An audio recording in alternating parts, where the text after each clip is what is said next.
Thought that line would have grabbed you a little bit. The good doctor.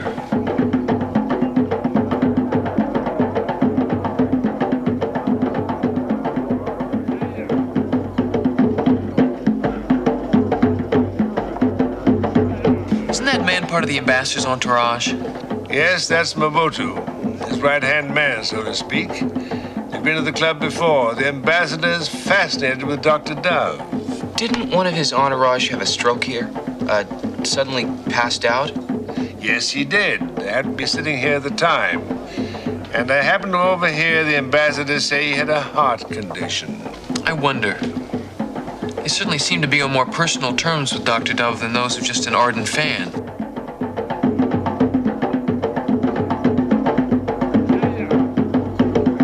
I'd love to know what their conversation's about.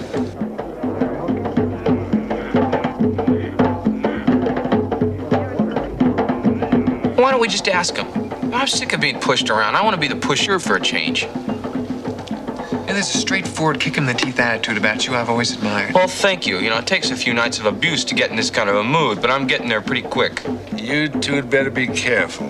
As you said, the next time they may not just want to scare you off. We'll be careful, but so should you. I know you wanted to find Josette, but leave that to us. We'll contact you at our hotel if we find anything. Are you going to be leaving New Orleans after the Mardi Gras? Well, I still have a lot of research to do. Dove may have been merely trying to frighten us. But make no mistake, the man is still a high priest and does understand the secrets of the dark forces. We don't want to find you in another coffin. Old Etonians are not easily dissuaded from their goals. We meet every year in March the 1st at Simpson's in the Strand. I intend to be there this year.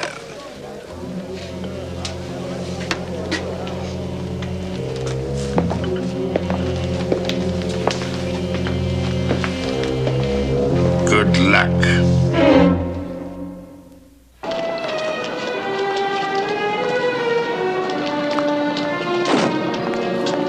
It is absolutely out of the question. The ambassador has not been out of his suite in 2 days. He is not seeing anyone. Look, tell him we're Fenton Hardy's sons. Our father is a detective. He did some work with a man named Nagutu in Kenya. I believe he and the ambassador are very close friends. Tell him it's a matter of life and death. Possibly his own.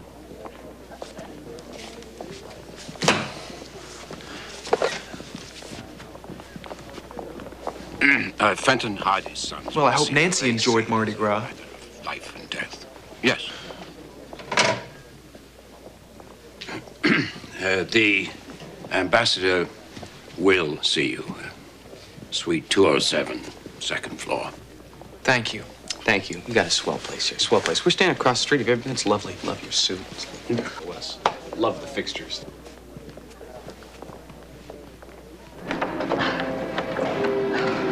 It's no use, Nancy. You heard what that man said. It's only a matter of time now. That's right. Time to plan. Time to work out a strategy that's going to get us out of here.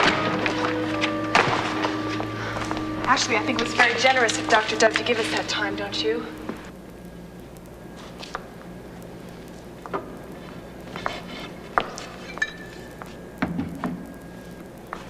What are you gonna do? We have to have some kind of weapon besides our wits and good looks. If you don't have one, make one.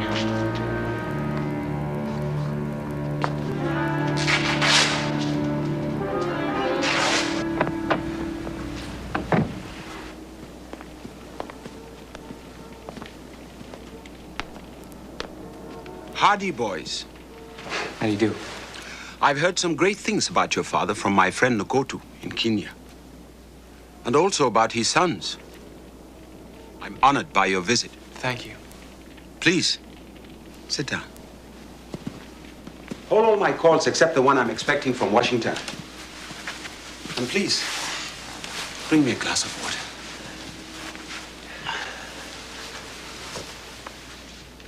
The clerk told me this is a matter of life and death. You certainly know how to be intriguing enough to gain an audience. Thank you.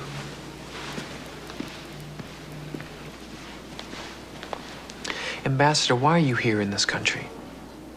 I have many goals. I'm here seeking aid for my people. And what would happen to those goals if something happens to you? And it's something going to happen to me? Something may have already happened to you. What do you mean? The other night you were in the Club Damballa. Oh, yes. There's a very remarkable man performing there. Dr. Dove. I have never seen anything like him before. No, neither have we. While you were in there, something happened. One of your entourage collapsed. Yes.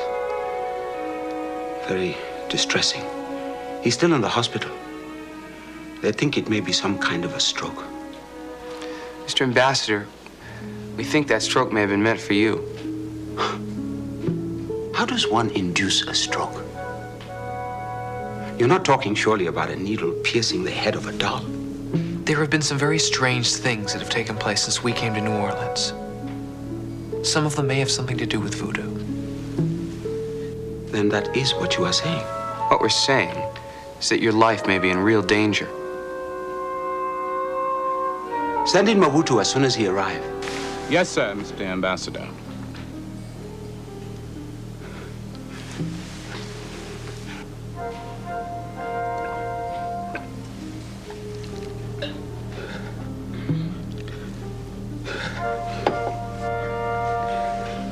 Mr. Ambassador, are you all right?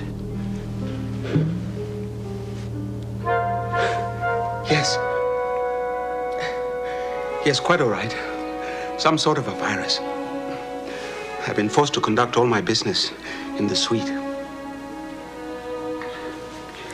Have you been getting worse? Not really. Tomorrow I attend the nation's meeting and fly home. The French food in this town may be just a little too rich for my blood. You were saying about voodoo. The man that you were speaking of, Mobutu. We saw him last night talking with Dr. Dove at the Club Damballa. Dr. Dove is the man who's been trying to frighten us. He can be frightening. Mobutu was even more taken up with this Dr. Dove than I was. I wanted to see if he was performing there tonight, since this is our last evening in New Orleans. I will not be able to attend. I appreciate your words of warning, but they've been misguided. The atmosphere of a Mardi Gras can be heady. One can easily be caught up in it. Dare I say it? Spell. But thank you. Thank you. Goodbye. Goodbye.